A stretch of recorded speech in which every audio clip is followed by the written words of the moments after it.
여러분 안녕하십니까?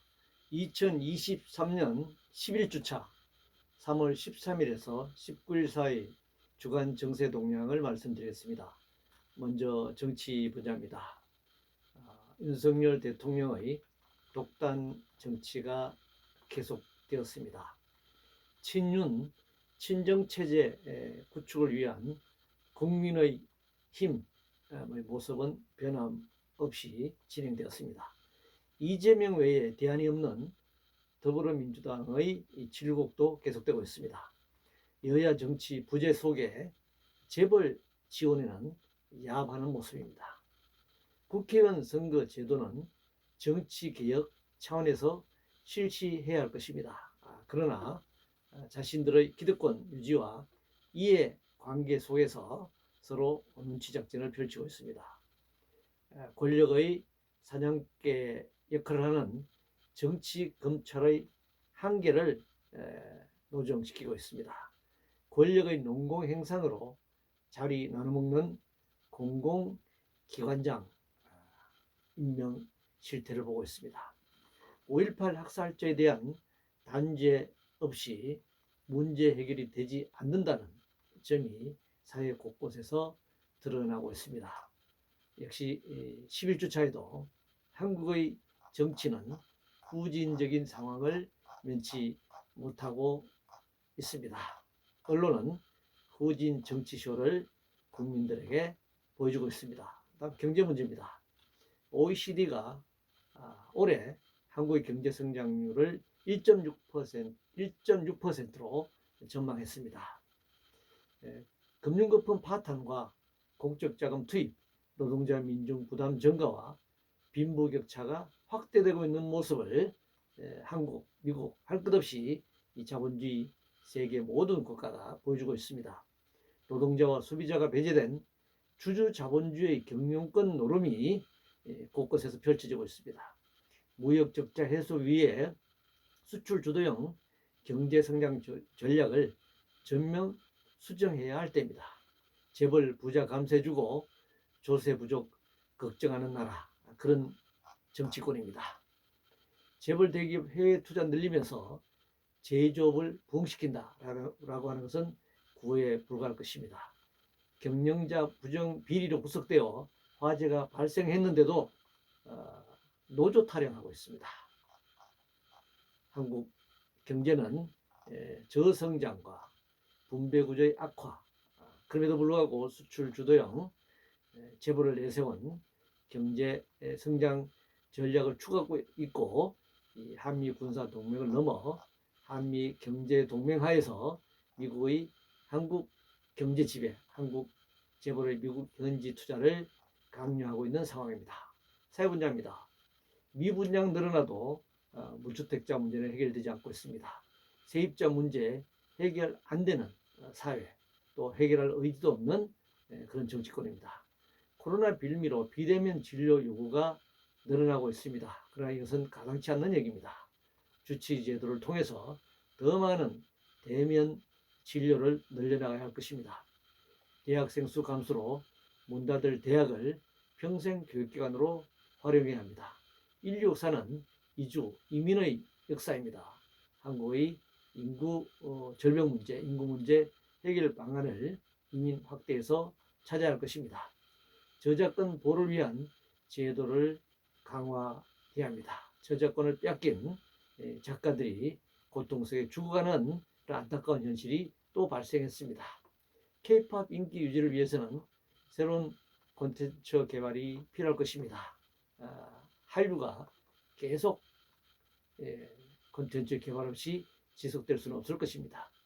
병력 비리 막기 위해 면제 대상자의 경우 복수의 병원에서 신체 검사를 실시해야 할 것입니다. 사드 문제 등에서 정부 발표만 그대로 보도하는 언론의 행태가 계속되고 있습니다. 노인 문제 핵심은 건강과 일자리 문제라고 하는 것을 보여주고 있습니다. 빈곤율 노인 빈곤율 세계 1인 나라에서 60이 넘은 노인들의 10명 중 4명이 단시간 저임금 일자리를 찾아서 헤매고 있는 상황입니다. 그리고 기대 수명은 늘어나고 있지만 20년에 가까운 병마에 시달리는 그런 상황, 악순환에 처하고 있는 것도 현실입니다. 노동 문제입니다. 현대자동차가 신규 인력을 매우 적게 뽑는 이유는 노조 때문이 아니라 자본의 비용 절감과 노조가 강화되는 것을 막기 위한 노무 전략과 관련되는 것입니다. 노조 회계 자료 정부 보고 압력은 전체주의 국가에서나 가능한 일입니다. 69시간 노동제 강요는 노동자를 생산수단인 기계처럼 취급하고 부르겠다는 것입니다. 노동시간 단축해서 청년 일자리를 늘려나가야 할 것입니다. 급식 노동자의 폐암 방지 위한 시설과 처우 개선이 절실히 필요합니다. 생명보호위에 노후 소방 헬기는 저는 교체해야 합니다. 인명을 경시해서는 안 될 것입니다. 노동 상황은 계속 악화되고 있습니다. 노동 조건도 악화되고 있습니다. 윤석열 정권의 노동 정책은 민요총 탄압과 노동자들을 추가 착취하려고 하는 자본의 이해를 대변하는 정책을 펼치고 있습니다. 생태 환경 문제입니다. 가덕도 공항 조기 완공이 아니라 공항 건설 자체를 폐기해야 합니다. 온난화 그리고 기후위기 상황에서 해수면이 점점 높아지고 있는 상황에서 바다를 메워 공항을 추가 건설한다는 것은 경제성 논리도 맞지 않지만 이 기후위기에 대응하는 방향과는 반대 방향이라고 할 수 있습니다.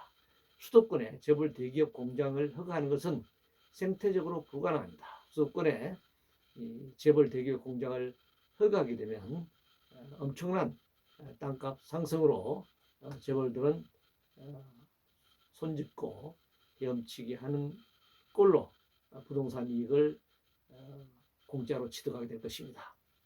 미국의 핵 확산에 우리는 반대해야 합니다. 미국의 핵 확산 정책에 따라 원전을 해외 수출하는 기술 제휴를 통한 해외 수출하는 이 핵 확산 전략을 막아야 할 것입니다. 기후 위기 상황에서 이렇게 생태 환경 문제를 도외시한다면 인류의 미래는 존재할 수 없습니다. 경제가 성장하는 것만으로 인류의 문제를 해결할 수 없습니다. 화석연료를 통한 자원 과거를 통한 경제 성장은 인류의 재앙과 파멸로 직결될 것입니다. 국제 문제입니다. 한미 군사 훈련 전개와 북한의 미사일 발사 그로 인해서 한반도 긴장이 고조되고 있습니다. 한반도 이해 당사자들 간의 평화 협상에 나서야 할 것입니다. 한일 관계의 미래는 과거사 해결 없인 한 발도 나가지 못합니다. 일본이 추구하는 미래는 바로 제국주의, 군사 대국으로 부활하는 것이기 때문에 이것은 바로 미래의 문제가 아니라 과거의 문제를 해결하지 않음으로써 발생하는 문제라고 할 수 있습니다. 일본은 진정으로 사과할 생각이 없습니다. 시진핑 3기 체제 출범과 한중 관계의 악화는 미중 관계 악화와 맞물려 있습니다. 30년간의 한중 경제 동반자 관계를 원상 회복하는 것이 절체절명의 과제라고 할 수 있습니다. 이상으로 2023년 11주차 정세 동향에 대해서 말씀드렸습니다.